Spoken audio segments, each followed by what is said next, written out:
এখানে সিঁড়িতে একটা ভীম ব্যবহার করা হয়েছে। এই ভীমটা ব্যবহার করাতে সিঁড়িটা আরো মজবুত হয়ে গেছে বেশ। তো আমরা ভীমটাও দেখাবো ওই পাশে গিয়ে। তো সিঁড়ি ঢালাইয়ের আগে অবশ্যই একজন ইঞ্জিনিয়ারের মাধ্যমে আপনাদের সিঁড়ির মেজারমেন্ট গুলো এবং কি সিঁড়ির রডের ডায়াগুলো, সিঁড়ির রডের স্পেসিং গুলো এগুলা ঠিক আছে কিনা একজন ইঞ্জিনিয়ারের মাধ্যমে কিন্তু আপনাদের ঢালাইয়ের আগে চেক করায় নিতে হবে। কারণ যদি আপনাদের বিল্ডিং ক্ষতিগ্রস্ত হয় আগে কিন্তু সিঁড়ি ক্ষতিগ্রস্ত হবে। এখানে যে সিঁড়ির রডটা বাইন্ডিং করা হয়েছে, সিঁড়ির রডগুলো আছে, মেন রড আছে 4 ইঞ্চি পর পর এবং কি বাইন্ডার রড আছে 6 ইঞ্চি পর পর। তো সিঁড়ির এদিকে আছে 4 ফিট আর এদিকে আছে হলে কি আপনি 10 ইঞ্চি পর পর ধাপ হয়ে গেছে। তো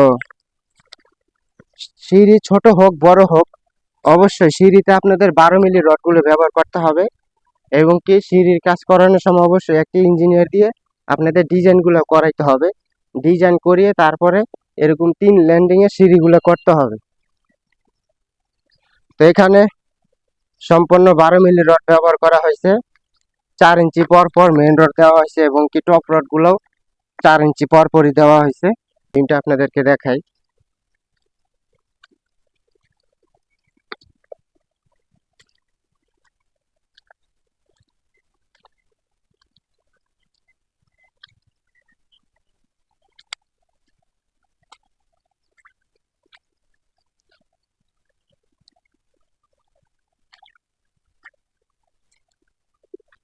এই যে ভীমটা, এখানে একটা 10 ইঞ্চি ওয়াল আছে।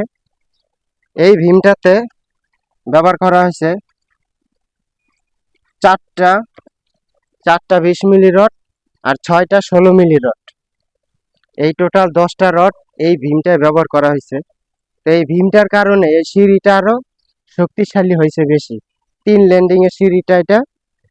তো এখানে 10টা রড ব্যবহার করা হয়েছে এই ভীমে এবং কি 4 ইঞ্চি পর পর স্টেরাপ ব্যবহার করা হয়েছে রিংগুলো। তো এই যে ভীমটা, এই যে 3 ল্যান্ডিং এর সিঁড়িতে আপনার যখন ভূমিকম্প হয় তখন এই মাঝখানের যে ল্যান্ডিংটা আছে এই মাঝখানের ল্যান্ডিংটাতে প্রেসার পড়ে বেশি, ঠিক আছে, চাপ পড়ে বেশি ভূমিকম্পের সময়। তো বিশেষ করে অবশ্যই আপনারা যখন 3 ল্যান্ডিং এর সিঁড়িগুলো ইউজ করবেন এরকম ভীমগুলো দিয়ে দিবেন। অনেক জায়গায় দেখা যায় 3 ল্যান্ডিং এর সিঁড়িতে কনসেল ভীম দিয়ে 6 ইঞ্চি ঢালাই করে, ঠিক আছে, আপনারা সিঁড়িগুলা করে ফেলেন।